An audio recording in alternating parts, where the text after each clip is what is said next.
Hello, everyone. This will be part 2 of What If DC Made a Good Cinematic Universe Phase 3. And this will be the second of 3 parts in Phase 3, capping off what I'll be dubbing the Apocalypse Saga. Now, without further ado, let's begin. The next movie following will be The New Gods. And this film will introduce a new insight of the cosmic hierarchy in the DC universe, where we will be introduced to the new gods. And essentially, I'd have this film explore both New Genesis and Apocalypse, as well as exploring the origin of Darkseid.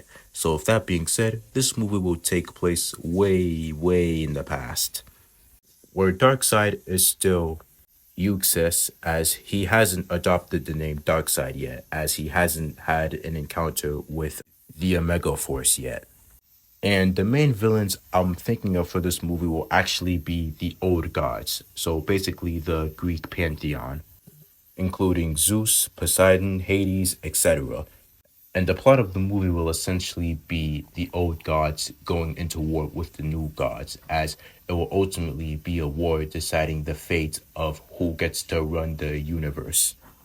And the lineup of the new gods will essentially be Big Barda, Mr. Miracle, Desaad, Granny Goodness, Light Ray, Metron, Becca, Bernadette, Infinity Man, the High Father, Euxis, as well as Euxis' son, Orion. Eventually, throughout the film, Euxis will undergo a development in which he ultimately betrays the other new gods, as well as bringing a portion of them with him on his cause, as Euxis sees the other gods as weak, which will eventually lead into another war, and this time it will be that beginning scene that we saw in Justice League. But throughout the war, Euxis is eventually defeated, and he is forced to retreat, where we would see him go through a development throughout many years until he eventually stumbles upon the Omega Force, in which he harnesses its power and becomes Darkseid. Now with this newfound power, the next movie will be Justice League, Apocalypse War Part 2. The movie starts with a bright sun, and we pan down to a farmhouse, and we would see a young Clark Kent flying a kite with Pa Kent's. That would be until Clark's kite would crumple and fall to the ground. I'll never get this stupid thing to fly. Pa Kent would chuckle. You have to have patience, Clark. Rome wasn't built in a day, you know. That's easy for you to say, Pa. You're doing it without any effort. Pa Kent's kite would be soaring above the air. All it takes is a steady hand. Pa Kent would approach Clark, placing his kite in the boy's hands. You just have to find the right balance. If only I can use my powers, I can make this stupid kite fly with ease. We talked about this, Clark. But Pa, what's the point of having these stupid powers if I can't even use them? John Kent would laugh heartedly before looking at his son with sincere eyes. You're a good kid, Clark. One day, I know you'll use your gifts to help someone in need. You just have to be the best man you can be. The scene would shift into Superman chained in what seems to be the realm of Apocalypse, when all of a sudden a machine would activate and his skin would glow green as he would scream in pain. This would appear to be kryptonite entering his bloodstream as a way to weaken his powers. The scene would then shift into the full scope of Apocalypse, revealing the outcome of Darkseid's fight with the Justice League. The screen would then shift to Earth, where it is seen to be an apocalyptic wasteland with parademons roaming the streets. It will be revealed that 5 years has passed ever since Darkseid's invasion on Earth, and ever since then, the Earth has become corroded by Darkseid's forces. But in every dark sky, there will always be a shining star, and we would see a resistance still fighting against Darkseid's reign, and the resistance will consist of Robin, Batgirl, Black Canary, the Atom, Harley Quinn, Constantine, and Red Hood. And I want to have this movie feel like a post apocalyptic world where everything is full of despair and the heroes are fighting for that one last hope. Their hideout would be in the Batcave, and we would have a scene in which both Tim Drake and Batgirl are talking to each other, reminiscing about the people they have lost. That list would include Green Arrow, Zatanna, as well as the Justice League members. Green Arrow's team from the CW show will also be present in the Resistance as well. And it would appear that all hope is lost, but that would be until a peculiar day where a strange man would descend upon Wayne Manor. The Resistance would have their battle stances ready, as they would see this as a sign of attack, and somehow Darkseid's forces managed to find their location, but it would reveal to be none other than Kyle Rayner, the Green Lantern, who offers the Resistance one last fighting chance in order to save their world. With no other option, the Resistance would take Green Lantern on his offer. And using a makeshift jet, Kyle Rayner would take the Resistance to a specific location where they would encounter none other than Lex Luthor. All of them would look surprised and would try to attack Luthor before Kyle Rayner would hold them back, saying that Lex Luthor is the one who helped him throughout all these years. Lex Luthor would stand up himself, stating that he might have not had the best terms with Earth's heroes, but seeing as how the world has basically gone into a madness, he sees no other choice than to work alongside them, and he has even assisted this young Green Lantern ever since he first got his ring. And when he did acclaim his ring, Lex Luthor was the first person he came to. Kyle Rayner would double down on this. He's right. Lex Luthor is basically my mentor. And although his actions from the past may never be forgiven, he's at least trying to change, especially during these times. Lex Luthor would reveal the machine that he's been building in secret for the past 5 years. It is a boom tube, a device that will allow them to teleport into another location almost instantaneously. He managed to put it together using the scraps that Darkseid's army leaves behind on the streets. And due to the limited resources, he had to take a lot of time trying to craft this machine, along with the assistance of another individual who would walk into the room just in time, which would reveal to be Cyborg, who used his knowledge of the mother boxes to help Lex Luthor craft the boom tube. Constantine would argue how much of a bold plan this is, but Luthor would stay confident in his plan. That would be until all of a sudden a massive crash would be seen outside of the lab, and the Resistance would head outside to see an army of parademons marching towards their way.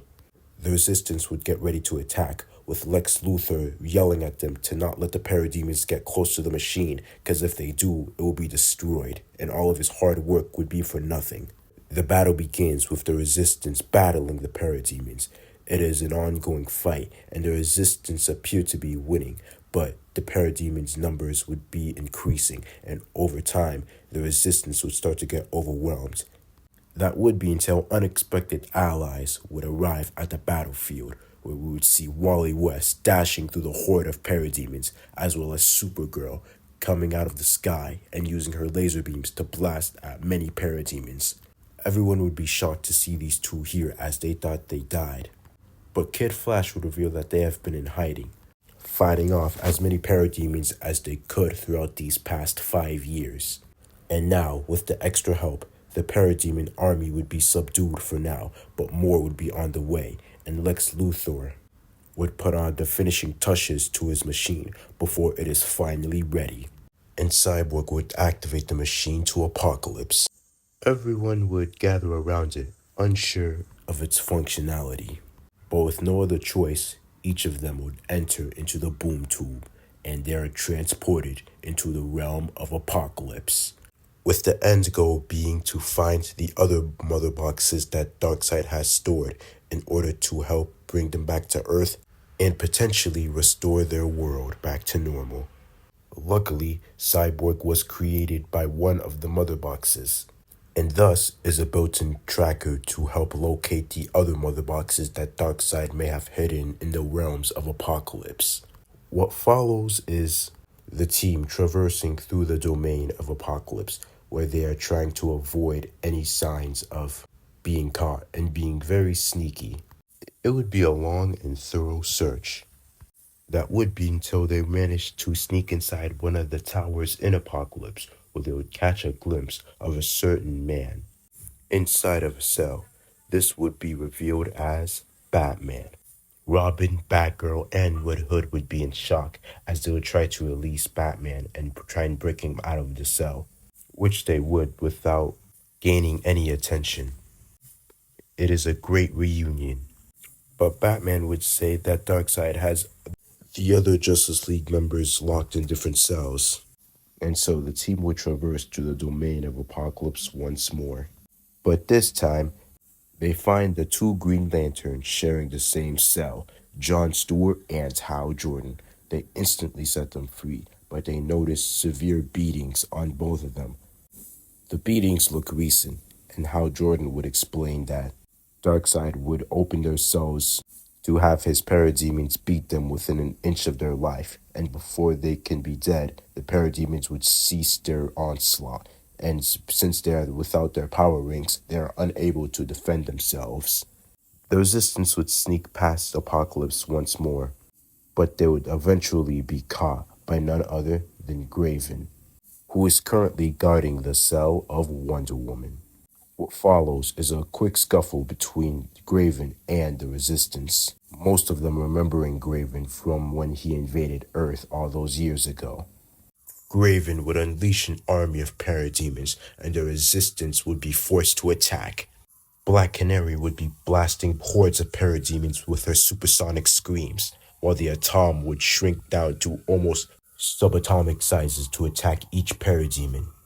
Robin, Red Hood, Batgirl, and Batman would be defeating hordes of parademons as well, using their previous experiences of teamwork in order to defeat as many as they can. Supergirl would be protecting both Hal and John, both of which don't have their power rings, so they can't defend themselves. Whilst Kid Flash would be dashing towards Graven when he intends to deal a punch, but Graven would catch his fist and slam Kid Flash against the ground before throwing him away. Constantine would send a barrage of fire towards Graven's path, but Graven would simply tank the inferno. We would see Harley Quinn cracking jokes whilst blasting Graven with a barrage of bullets. The bullets, of course, do nothing to Graven, as he would appear to approach Harley Quinn with the intent of killing, before Kid Flash would zoom around Graven and punch him again, igniting the 1v1 between both him and Graven. Wally would now be much more experienced, as he has now had over 5 years of the experience of being a superhero, and he manages to hold Graven off while the others would attempt to free Wonder Woman, which they would, and Wonder Woman would collapse on the ground, exhausted, as the years of being held captive has taken a toll on her. But Wonder Woman, through exasperated breaths, would reveal that she has heard that the Flash is also on this planet as well, and he is being kept in a secret room held by a strange old woman. This would catch Wally's attention, but due to this distraction, he is punched across the face by Graven and is sent flying. Supergirl would bomb rush at Graven, but Graven would be too strong for her as he would proceed to smash her into the ground before throwing her up into the air. But Supergirl would regain her bearings and dash down towards Graven, creating a large crater. All the commotion would cause even more parademons to diverge to their location, and Wally would dash at Wonder Woman, trying to help her up, as well as insisting her on where the Flash may be. Wonder Woman would tell Wally that Barry is most likely being held deep in the lowest part of the Apokolips world, down in the bunker. Cyborg would also attest to this, saying how he feels a mother box present down below them as well. So the Flash and Cyborg would both explore the bunker and attempt to look for both Barry and the mother box, while the rest would deal with Graven.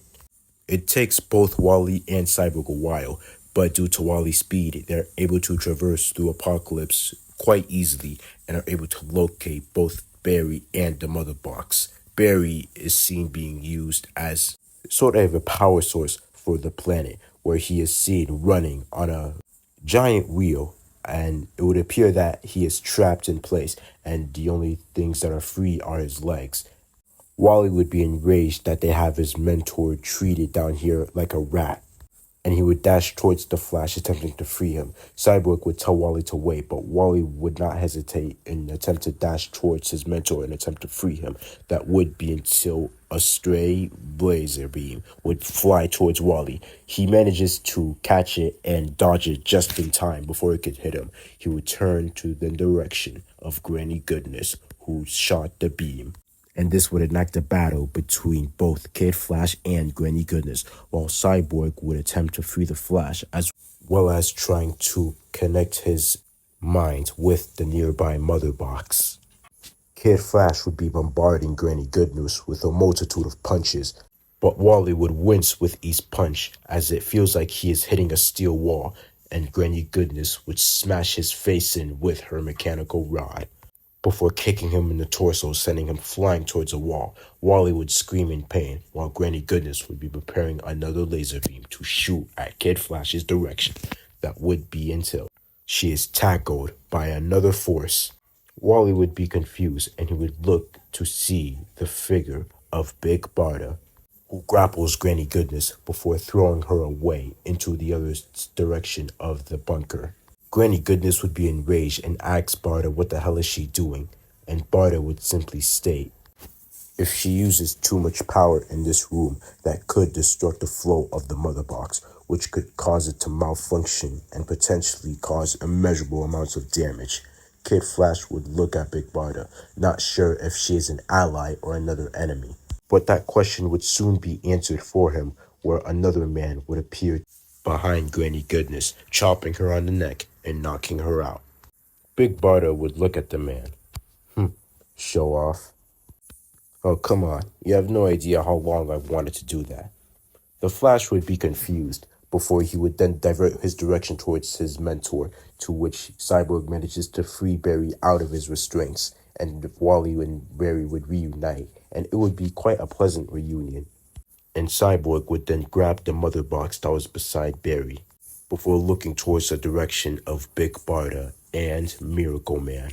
Cyborg would ask why the pair are helping them, to which Big Barda would explain that it has been a while ever since a rebellion this big has made an impact on Darkseid, and she intends to see it through alongside her husband, Miracle Man. Miracle Man would agree to this, stating how this might be their one chance in defeating Darkseid for good. Wally would throw them a smile. Well, the more the merrier. Meanwhile, the rest of the heroes are still dealing with Graven, but it will be made apparent that he is slowly getting weaker and is starting to slow down due to him getting tired from fighting each of these heroes at the same time. And Batman would proceed to throw a smoke bomb towards Graven's direction, which would cause him to be temporarily blind, which would allow Wonder Woman to sneak up behind him and decapitate him using her sword. Graven is now defeated, and each hero would pant in exhaustion from the battle. That would be until they spot a whole parademon army charging towards their direction, so each of them would get ready to attack. Meanwhile, the unlikely team of Barry, Wally, Cyborg, Big Barda, and Mr. Miracle would head towards the direction of another mother box located in the centerpiece of Apokolips. But it would just so happen to be the place of Darkseid's throne room. So Wally opts to check inside using his super speed to make sure he doesn't get caught. And so, using his powers, Wally would dash towards the throne room in search of the mother box. Due to his speed, no one sees him, so he will be able to sweep through the room undetected. It takes a while, but eventually Wally does manage to come in contact with a mother box.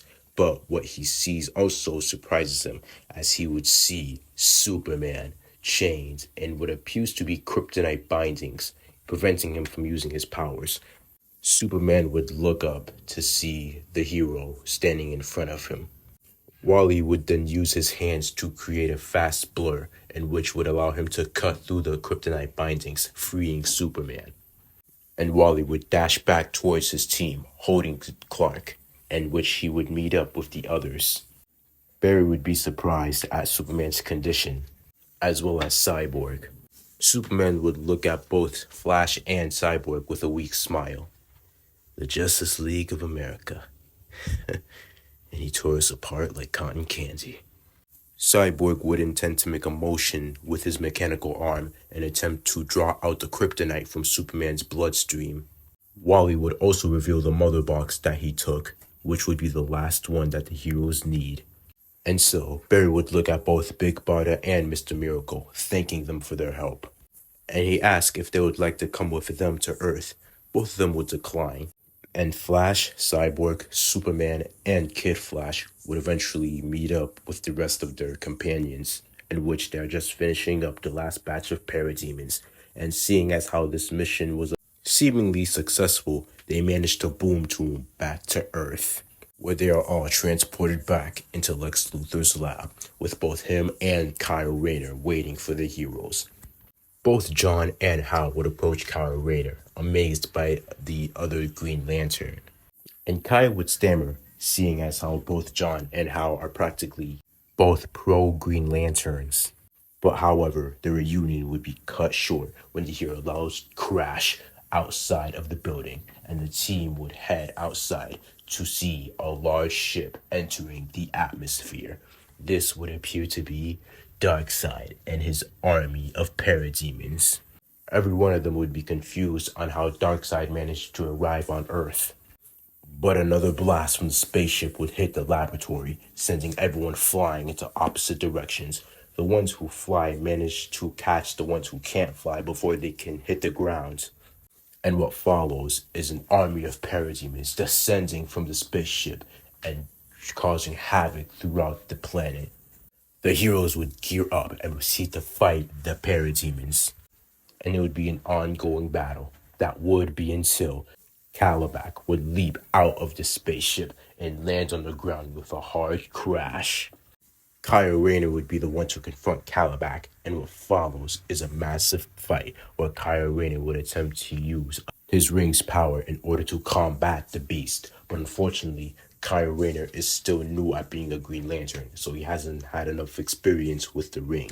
This would allow Kalibak to beat the Green Lantern into the ground. Supergirl and Superman would try to assist, but due to Superman being weakened from the kryptonite that has been in his body for over years, he is severely weakened, and thus Kalibak would simply swat him away, leaving Supergirl as his main competition, until Wonder Woman would also join the fray, combating Kalibak. The rest of the heroes would continue to fight the remaining parademons, but more would be on the way, overwhelming Earth's forces. We would see both Hal and John tending to the injured Kyle Rayner, where he is on the ground, but his ring would be flashing with mighty power, as if it was trying to tell him something. But there would be no time for that, as a figure would emerge from the spaceship that would cause everyone's blood to run cold. Darkseid has entered the battlefield. And what follows is another horde of parademons attacking Earth's forces, spreading them out throughout the battlefield. But we would eventually see Lex Luthor now decked out in a full new battle armor. Kyle Rayner would look at his mentor, now happy to see that he is part of the fight, but he would then look on in horror as he would see Lex Luthor start to approach Darkseid, and Darkseid would give a curt nod to Luthor. It seems your plan of bringing out the anti-life has worked well, human. Lex Luthor would thank Darkseid as he would turn back to the heroes. Kyle Rayner's world would be shattered, as it would appear that his mentor has betrayed them. But there would be no time for shock, as Lex Luthor would fire his beam at Kyle Rayner. But before he would mention how he used Kyle as a pawn just to further his goals. And with those last hurtful words, Lex Luthor would blast at the poor boy. Kyle Rayner is unable to defend himself as the missile would come flying towards his direction. But all of a sudden, a green force field manifests around the young Green Lantern, shielding him from the oncoming attack. Kyle would look to see the Green Lantern corpse floating behind him, as they has gotten intel of Darkseid's invasion of Earth from Kyle's ring. And seeing as how there are 3 Green Lanterns present in this battle, the Guardians of Oa has permitted them to finally enact justice upon Darkseid after all of these years. Darkseid would be unperturbed as he will simply send more of his parademons to the heroes.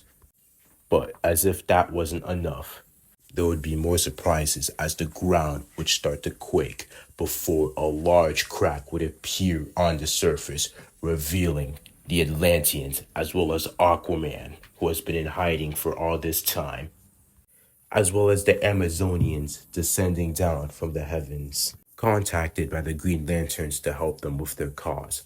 And now what would follow is the ultimate standoff between the Chiros, the Atlanteans, the Amazonians, and the Green Lanterns versus Darkseid and his army. Superman would be at the center of it all, in front of the heroes, as Darkseid would be in front of his army, and both of them would look at each other before Superman would utter 3 words: Justice League, assemble. What would follow is a scream where everyone would dash towards each other, and what would result is a clash of the ultimate battle for Earth. This war would be monumental as it would decide not only the fate of the planet, but the fate of the universe as well. We would see multiple Green Lanterns fighting through the hordes of parademons, as well as the Amazonians striking them down with their blades. We would see the original 6 Justice League: Superman, Batman, Flash, Wonder Woman, Cyborg, and Aquaman all circled around each other, fighting parademons. But that would be until Darkseid would land right in the middle of them, causing them to each go flying in opposite directions. What would follow is the battle of the century, where we would see Darkseid versus the original 6 members of the Justice League, the very same ones who defied him all those years ago. Both Superman and Wonder Woman would be the heavy hitters, while Flash would manage hit and run tactics, hitting Darkseid and running away before Darkseid could hit him back. Batman would attempt to blind Darkseid using his back grenades, but Darkseid would simply bat the hero away, as Aquaman would proceed to stab Darkseid in the back with his trident. Darkseid would attempt to swing at Aquaman, but Aquaman would reel around Darkseid and hitting him in the neck. But Darkseid would simply uppercut Aquaman, sending him flying towards the air. Cyborg would blast at Darkseid with all of his might. Darkseid would simply power through the beam and strike at Cyborg with his Omega laser. But Wonder Woman would jump in front of Darkseid and would stab him in the right eye, causing Darkseid immeasurable amounts of pain as he would roar and grab Wonder Woman, attempting to break her spine. But Flash, who has built enough momentum, would punch Darkseid across the face. This would falter him a bit before Flash would grab Wonder Woman out of Darkseid's clutches, and Superman would tackle Darkseid into the ground. Darkseid would punch him back, but Superman would bounce back and tackle Darkseid once more. Darkseid would fire at him with his Omega beams, but Superman would do the same, causing a clash of both laser beams. But Darkseid would feel the ground start to quake beneath him, and he would look to see back grenades at his feet, causing a momentary distraction for Superman to clock Darkseid across the cheek, as well as Aquaman to stab his face with his trident. Darkseid would roar with pain, while Cyborg would blast him away. Wonder Woman would appear from the air again to strike Darkseid with her shield across the head.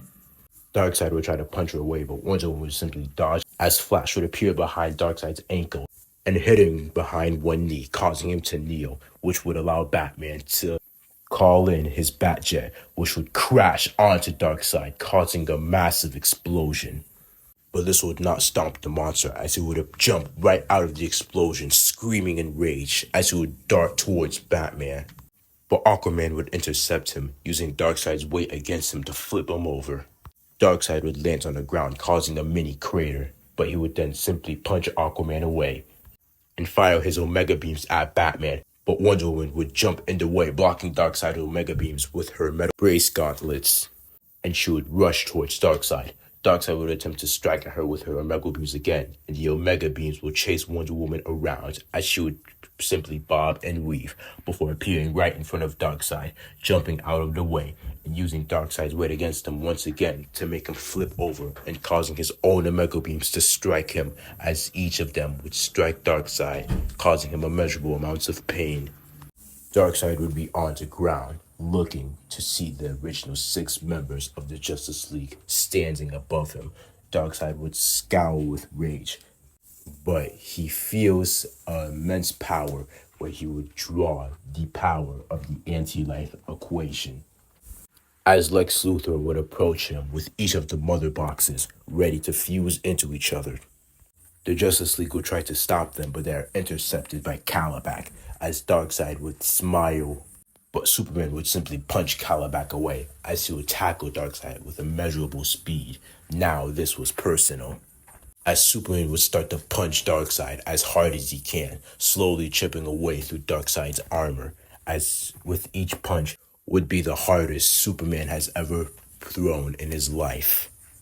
And we would see Superman start to circle around the Earth itself, building up momentum for his final punch, which he would. And with a primordial roar, Superman would punch Darkseid straight in the torso, causing Darkseid's ribs to shatter as well as his chest to cave in, causing measurable amounts of eternal bleeding.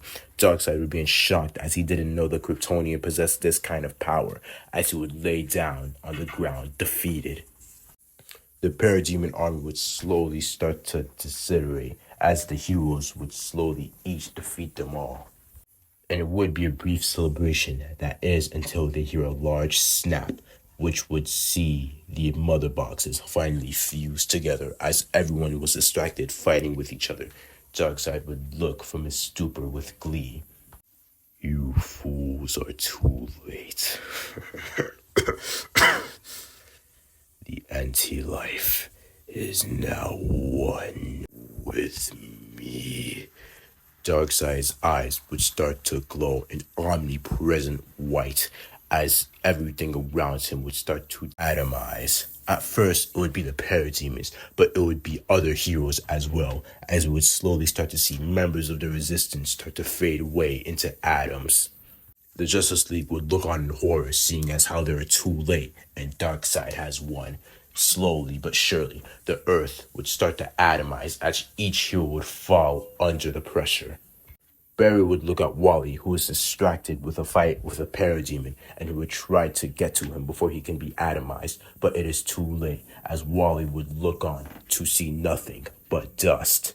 Wally would be disintegrated, and Barry would look on in shock. But before he can also be atomized as well, he manages to enter the Speed Forge, which allows him to be safe from all of the destruction. But he would look around to see everything and everyone else being disintegrated, his friends, his colleagues. He would see Superman and Batman, as well as Wonder Woman, Cyborg, and Aquaman start to disintegrate as well. Barry would look on and yell in agony as the Earth would start to corrode with dust. But Barry would look on with eyes of determination as he taps into his power and starts to run. He starts to run as fast as he can, building up momentum.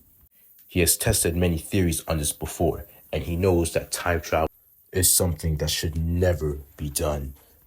But he needs to try. He needs to do something. Barry would continue running as memories would flash through his mind. His time with Iris as well as Wally. His fights with the Justice League. Him telling Wally that one day he might not be around to be a hero anymore. And when that day comes, he wants Wally to take his mantle. Barry would start to form tears in his eyes, but they would later fade away as his speed would increase. Barry's speed would reach the ultimate limit as he appears to be running in an omnipresent void before everything would suddenly turn to black. Barry would wake up, and he would be confused as he appears to be in a hospital bed. He would look around to see his surroundings, but would wince in pain, and it would feel as if every cell in his body aches. Barry would look, and it would seem as if this location is familiar, but it would then later occur to him that he is in the Batcave, but it looks different. A man would then enter a room, and Barry would assume it to be Batman, but the costume looks different. It has more of a red tint. The man would approach Barry. You're finally awake. You're not Bruce. Who are you? The man's eyes would widen in shock. What did you just say? The man would then take off his mask, revealing an entirely different man from the one that Barry knows. The man would simply utter words that would leave Barry in shock. Bruce was my son.